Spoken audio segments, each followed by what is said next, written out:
लेंगे। तो क्लास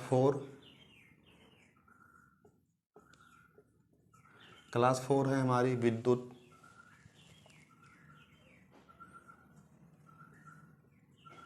विद्युत है। अब इसमें तीसरी क्लास में पढ़ाया गया था विद्युत धारा की प्रवाह की दिशा, लेकिन वो चीज़ ग्राफ में छूट गया था, तो हम उससे बेहतर इस क्लास में लेके आए हैं कि विद्युत धारा का प्रवाह कैसे होता है, एकदम इजीली, क्विकली और एकदम ट्रिकी विधि से। तो आइए देखते हैं ये विद्युत धारा जो होता है इसका प्रवाह कैसे होता है और इसकी प्रवाह की दिशा क्या होती है, इलेक्ट्रॉन की दिशा क्या होती है, आवेश की दिशा क्या होती है और किस तरीके से प्रवाहित किया जाता है। देखिए, तो तीसरी क्लास में बताया गया था कि धारा चाहे जो हो, चाहे जल की धारा हो, चाहे ऊष्मा की धारा हो, चाहे प्रकाश की धारा हो, ये हमेशा उच्च से निम्न चलती हैं, अर्थात उच्च विभव से निम्न विभव, उच्च दाब से निम्न दाब और धन आयन से ऋण आयन के रूप में चलती हैं। लेकिन जब यहाँ बात विद्युत की आ जाती है तब इसको हम विद्युत धारा कहते हैं। अब विद्युत धारा का प्रवाह कैसे होता है, सबसे पहले हम जान लें कि धारा का प्रवाह कैसे होता है। तो धारा का प्रवाह सदैव जो होता है हमेशा, अर्थात उच्च से निम्न। अब उच्च से निम्न का मतलब हुआ कि चाहे उच्च विभव हो, यानी कि विभव चाहे उच्च हो तो उच्च विभव से निम्न विभव, और चाहे दाब हो तो उच्च दाब से निम्न दाब, चाहे धन आयन से ऋण आयन।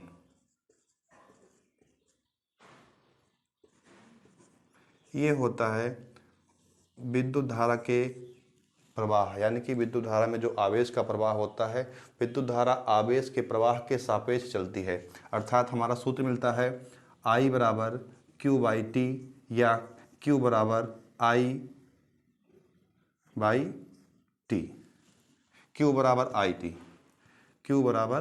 IT। Q को यहीं रोक लीजिएगा और Q इसके साथ में गुणांक के रूप में है, इसलिए Q जब यहाँ रुकेगा तो कोई भी संख्या अगर गुणा के रूप में होती है तो बराबर के उस तरफ जाने पर भाग कर जाती है। Q बराबर IT, तो I बराबर हो जाएगा Q/T। इस तरीके से I बराबर Q/T, अर्थात धारा बराबर विद्युत धारा बराबर आवेश प्रवाह की दर को धारा कहते हैं। अर्थात आवेशों का प्रवाह, तो प्रवाह कैसे होगा, प्रवाह धारा के रूप में होगा, अर्थात प्रवाह जो है उच्च से निम्न की तरफ होगा, यानी कि आवेश का प्रवाह जिस तरफ होगा धारा भी उसी तरफ होगी। ये सूत्र बताता है कि धारा बराबर Q/T, आवेश प्रवाह की दर को धारा कहेंगे। और दूसरा ये होता है कि आवेश क्या होता है, धारा और धारा के प्रवाहित होने में लगे समय।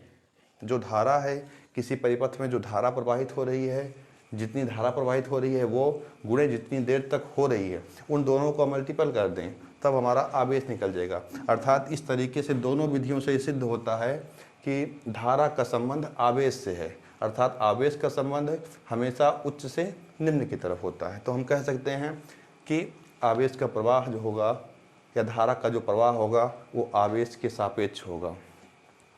इसमें ये कब सही माना जाएगा, जब हम आवेश को आधार मानेंगे, अर्थात इस बात में आवेश जो होगा वो मुख्य आधार होगा, तब जो है धारा का प्रवाह उच्च से निम्न, उच्च विभव से निम्न विभव, उच्च दाब से निम्न दाब या धन आयन से ऋण आयन की तरफ चलेगा। ये पहला नियम है। दूसरा नियम यही आ जाता है कि धारा का प्रवाह या धारा के प्रवाह की दिशा इलेक्ट्रॉन प्रवाह के विपरीत होता है। अर्थात इलेक्ट्रॉन जो होता है इलेक्ट्रॉन जो होता है, इलेक्ट्रॉन प्रवाह के विपरीत होता है। जी हाँ दोस्तों, ये बात भी सही है कि धारा का जो प्रवाह होगा वो इलेक्ट्रॉन प्रवाह के विपरीत होगा। जिस तरफ से इलेक्ट्रॉनों का आगमन होगा उसकी विपरीत दिशा में धारा का प्रवाह होगा। तो इन दोनों चीज़ों को समझने के लिए एक ग्राफ बनाया गया जो कि अगली वीडियो में छूट गया था, तो इस वीडियो में हम ऊपर बना रहे हैं जिससे आप सब देख सकें। तो वो ग्राफ ऐसा है कि मान लीजिए कि ये हमारी विद्युत सप्लाई देने के लिए एक बैटरी या हम सेल कह सकते हैं। सेल क्या है कि प्लस और माइनस से संबंधित एक ऐसी युक्ति जो ऊर्जा को संचित कर सकती है, उसे हम सेल कहते हैं। बैटरी क्या है? सेलों के समूह को, कई सेलों के समूह को बैटरी कहते हैं। अर्थात एक बैटरी में 4 सेल, 6 सेल, 8 सेल, 10 सेल हो सकती है। और सेल क्या होती है? सिर्फ एक होती है जिसमें प्लस और माइनस होता है। इसका अधिकतम वोल्टेज 2 रखा जाता है। तो इसमें देखिए ये प्लस हुआ, ये माइनस हुआ। तो जब हमारे आवेश होंगे वो उच्च आवेश, अर्थात हमारा जो प्रोटॉन होगा यानी कि धन आवेश जो होगा, 1.6 गुणे 10 की पावर -19 कूलाम से ज़्यादा जो आवेश होगा वो धन से ऋण की तरफ ऐसे चलेगा, अर्थात ऋण की तरफ चलेगा। अर्थात हम कह सकते हैं कि उच्च आवेश से निम्न आवेश की तरफ वो प्रवाहित होगा। अच्छा, ये हो गया। अब इलेक्ट्रॉन क्या हो गया? इलेक्ट्रॉन जस्ट इसका अपोजिट चलेगा, अर्थात इलेक्ट्रॉन जो होगा वो माइनस की तरफ से प्रवाहित होते हुआ प्लस की तरफ चलेगा। हमारे इलेक्ट्रॉन इस तरह से प्रवाहित होंगे। ये तो इसमें मार्किंग की गई है, समझ लीजिए कि ये क्या है? ये एक बैटरी है, यानी कि एक सेल है। सेल लिखिए, ये एक सेल है जो आवेश को प्रदान करने के लिए लाया गया। फिर ये क्या है? ये आवेश का प्रवाह है, आवेश का प्रवाह है। और कैसे है? प्लस से माइनस की तरफ। और हमारे जो इलेक्ट्रॉन महोदय हैं वो जो है इधर से इनकी गति हो रही है। ये हैं इलेक्ट्रॉन, ये माइनस से प्लस की तरफ प्रवाहित हो रहा है। तो इस हिसाब से हम साफ साफ देख सकते हैं, साफ साफ समझ सकते हैं कि धारा का प्रवाह की दिशा या धारा के प्रवाह की दिशा या धारा प्रवाह जो होता है वो हमेशा आवेश के सापेक्ष और इलेक्ट्रॉन के निरपेक्ष, अर्थात विपरीत, यानी कि आवेश के साथ साथ चलेगा और इलेक्ट्रॉन के विपरीत चलेगा। जिस तरीके से विद्युत धारा कैसे प्राप्त होती है? वोल्टेज जो होता है वो धारा को ढकेलता हुआ लेके आता है। वोल्टेज जिस तरीके से एक नाली होती है, इसमें कुछ जो है पदार्थ फंसे होते हैं, चाहे कूड़ा कचरा होता है, और बरसात के मौसम में या वैसे मौसम में जब अचानक इसमें जो है जल प्रवाहित किया जाता है तो ये इसमें ढकेलता हुआ ऐसे लेके आगे बढ़ता है। सेम ऐसी कंडीशन वोल्टेज और करंट की होती है। वोल्टेज करंट को ढकेलता हुआ आगे खिसकाता हुआ लेके चलता है। तो वोल्टेज कैसे खिसकाएगा?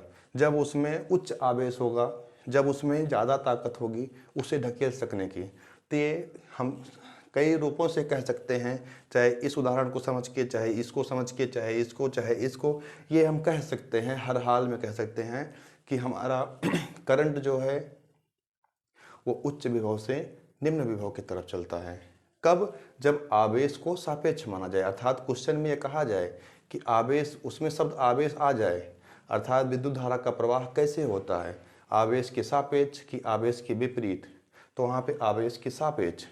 विद्युत धारा का प्रवाह कैसे होता है? इलेक्ट्रॉन के सापेक्ष या इलेक्ट्रॉन के विपरीत। तो वहाँ पे इलेक्ट्रॉन के विपरीत लगाया जाएगा। अब आइए देखते हैं इसे, जो छात्र स्क्रीनशॉट लेना चाहें ले लें। हाँ, चलिए इसको मिटा दिया जा रहा है।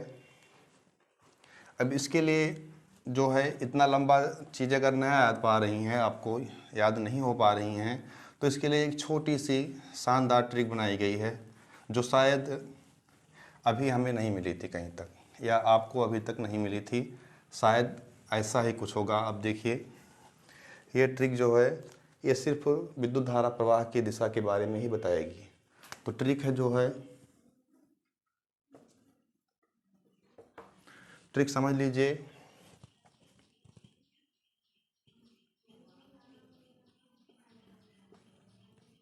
क्विकली फॉरवर्ड,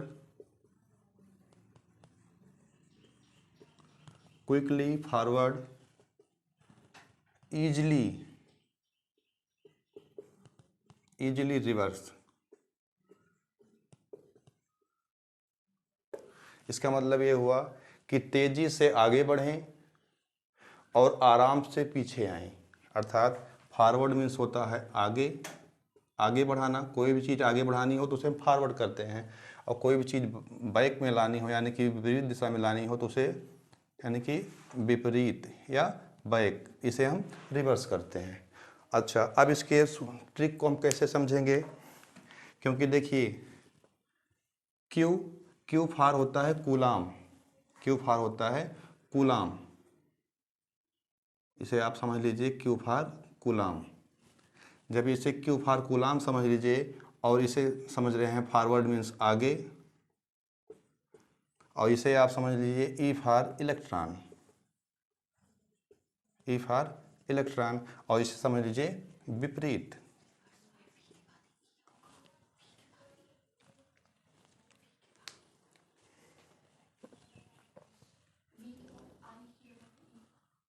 ठीक है, बोलो ना।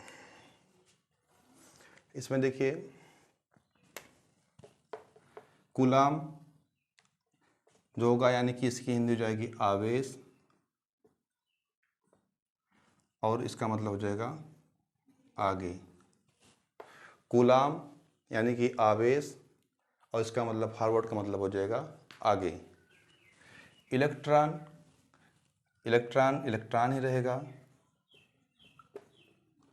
और इसका मतलब हो जाएगा विपरीत।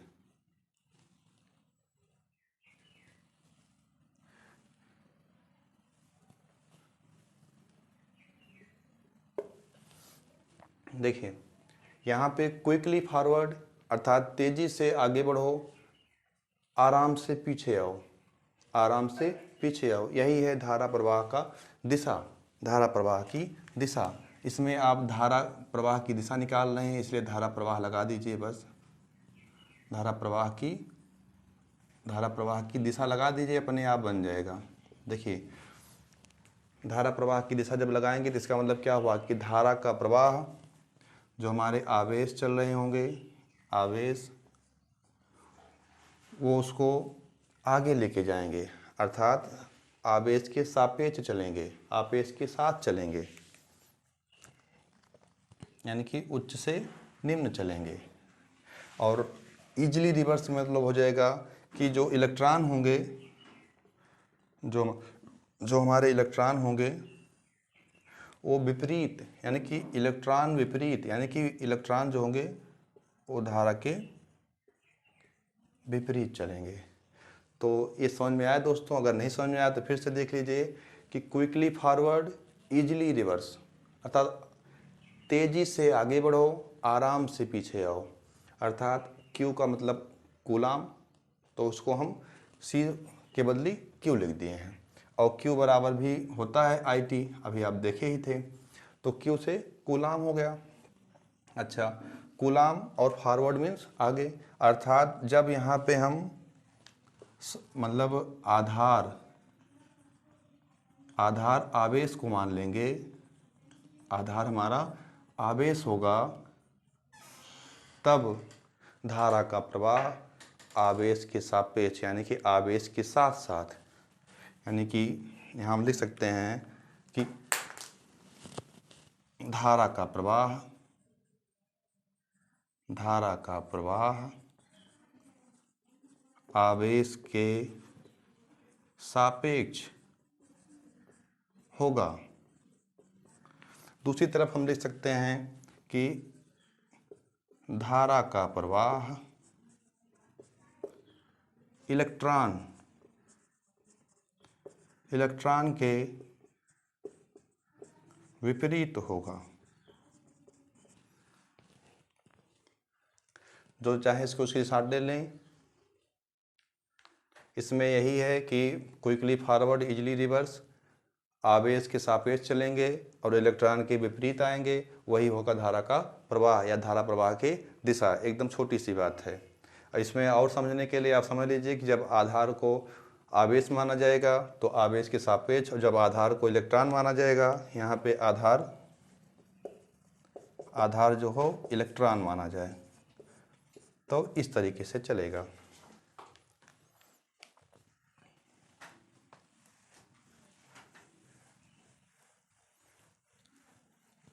अब इस पे अगला टॉपिक जो है क्लास 1 में कुछ रह गया था शायद, और इसमें आगे की आवश्यकता भी वही है, तो उसको बता दिया जा रहा है, क्योंकि आप तब समझ जाएंगे कि इसमें होता है कि एक परमाणु संख्या और एक होता है परमाणु भार।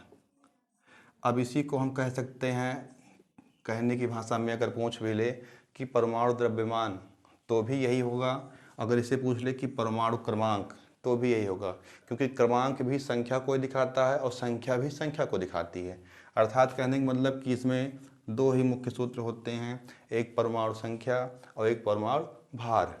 तो परमाणु संख्या क्या होती है, उसका मतलब होता है कि कोई जो हमारा पदार्थ है उसमें परमाणुओं की संख्या कितनी है, परमाणुओं की संख्या कितनी है। तो इसमें 3 परमाणु होते हैं, तो ये पता करना होता है कि कौन कितना कितना होता है, कौन से परमाणु की संख्या कितनी होती है। तो यहाँ पे देखिए दोस्तों, परमाणु संख्या में जो हमारा इलेक्ट्रॉन होता है, इलेक्ट्रॉन जो होता है, इसको पहली क्लास में बताया गया था, इलेक्ट्रॉन और प्रोटॉन जो होता है ये बराबर होता है। अर्थात पहली क्लास में ये बताया गया था कि इलेक्ट्रॉन और प्रोटॉन दोनों बराबर होते हैं, हर तरीके से बराबर होते हैं। चाहे उनकी संख्या को देखें तो वो बराबर होंगे, सिर्फ भार उनका अंतर होगा। संख्या उनकी बराबर होगी, भार में अंतर होगा। इलेक्ट्रॉन छोटा होगा, प्रोटॉन बड़ा होगा, इलेक्ट्रॉन हल्का होगा, प्रोटॉन भारी होगा, लेकिन इनका आवेश जो होगा वो बराबर होगा। सिर्फ ये क्या करता है, आवेश का ग्रहण करता है और ये आवेश क्या त्याग करता है। अर्थात इसमें इसकी क्षमता जो है 1.6 × 10⁻⁻19 कूलाम, और इसकी क्षमता वही है 1.6 × 10⁻⁻19 कूलाम। बस ये ऋण आयन हो जाता है और ये धन आयन हो जाता है। अर्थात ये धन आयन हो जाता है और ये ऋण आयन हो जाता है। अर्थात इससे ज़्यादा का इलेक्ट्रॉन जब इसके पास होता है तो अपना सारा इलेक्ट्रॉन वो त्याग कर देता है, और इसके पास इससे कम इलेक्ट्रॉन होता है तो सभी इलेक्ट्रॉन का वो ग्रहण कर लेता है। यही है धन आयन और ऋण आयन। तो ये परमाणु संख्या जो होती है वो इलेक्ट्रॉनों की संख्या और प्रोटॉनों की संख्या के बराबर होती है। अर्थात इलेक्ट्रॉनों की संख्या और प्रोटॉनों की संख्या बराबर होती है। तो इससे हम इस प्रकार भी लिख सकते हैं कि परमाणु क्रमांक या परमाणु संख्या बराबर इलेक्ट्रॉन बराबर प्रोटॉन। दूसरा होता है परमाणु भार। परमाणु भार का मतलब होता है कि इस पदार्थ का वजन कितना है। अभी तो हम उसके क्रम पे थे कि हाँ ये इस क्रम का परमाणु है। जिस तरीके से मेंडलीव जी ने आवर्त सारणी बनाई है कि उस पर क्रम रखा है कि कौन किस क्रम का है, वो ये दिखाता है परमाणु क्रमांक कि ये इस क्रम का परमाणु है, इसमें इतना इलेक्ट्रॉन, इतना प्रोटॉन है, इतना न्यूट्रॉन है। अब बताना है कि वही पदार्थ है, उसमें भार कितना होगा, उसको तौला कैसे जाए, उसमें वजन कितना होगा। तो इसके लिए हम उसे परमाणु भार या द्रव्यमान कहते हैं। द्रव्यमान, इसमें परमाणु संख्या या परमाणु क्रमांक कहते हैं। तो इसमें होता है प्रोटॉन प्लस न्यूट्रॉन, ये पहला बन जाएगा। अब चूंकि हम बताए थे भी कि प्रोटॉन बराबर इलेक्ट्रॉन के होता है, तो यहाँ पे हम दूसरा ये भी बना सकते हैं कि इलेक्ट्रॉन प्लस न्यूट्रॉन। ये दोनों वही चीज़ है, क्योंकि जब ये चीज़ इक्वल हो गई तो चाहे जिसको चाहे जिसके स्थान पे रखा जाए। ये परमाणु संख्या, ये इलेक्ट्रॉन, ये प्रोटॉन, ये परमाणु भार, ये परमाणु भार जो होगा वो प्रोटॉनों और न्यूट्रॉनों के योग के बराबर होगा। चाहे कह दें कि परमाणु भार जो होगा इलेक्ट्रॉनों और न्यूट्रॉनों के बराबर होगा। चाहे तीसरा कह दें कि परमाणु भार जो होगा परमाणु क्रमांक या संख्या प्लस न्यूट्रॉन के बराबर हो। इसमें ऑप्शन जो दिया रहेगा उस हिसाब से लगा दें, क्योंकि एग्जामिनर जो मेन चीज़ें हैं उस पर फोकस नहीं करता है। वो समझना चाहता है कि आप रट के आए हैं कि याद करके आए हैं या इसके बेसिक कॉन्सेप्ट को समझ के आए हैं। तो आप इसको तो जानते हैं शुरू से, इसको भी शुरू से जान रहे हैं, सिर्फ इसे दूसरे रूप में लिखा गया है। वैसे इसमें भी होता है कि एक दूसरे को मॉडिफाई कर सकते हैं, लेकिन इसमें अंतर कुछ नहीं होगा। दोस्तों ये क्लास समाप्त कर रहे हैं। हमारी अगली क्लास जो है क्लास 5 वो विद्युत धारा, वोल्टेज, विभवांतर, विद्युत वाहक बल आदि के संबंध में चलेगी। हमारे वीडियो को लाइक करें, सब्सक्राइब करें और शेयर करें, ताकि हमारी हर वीडियो उस गांव के या उस व्यक्ति तक पहुंचे जो इसका इच्छुक है, जो इसका दावेदार है, जिससे हर कमज़ोर वर्ग या हर व्यक्ति इसे सुन सके, समझ सके और अपने भविष्य का निर्माण कर सके।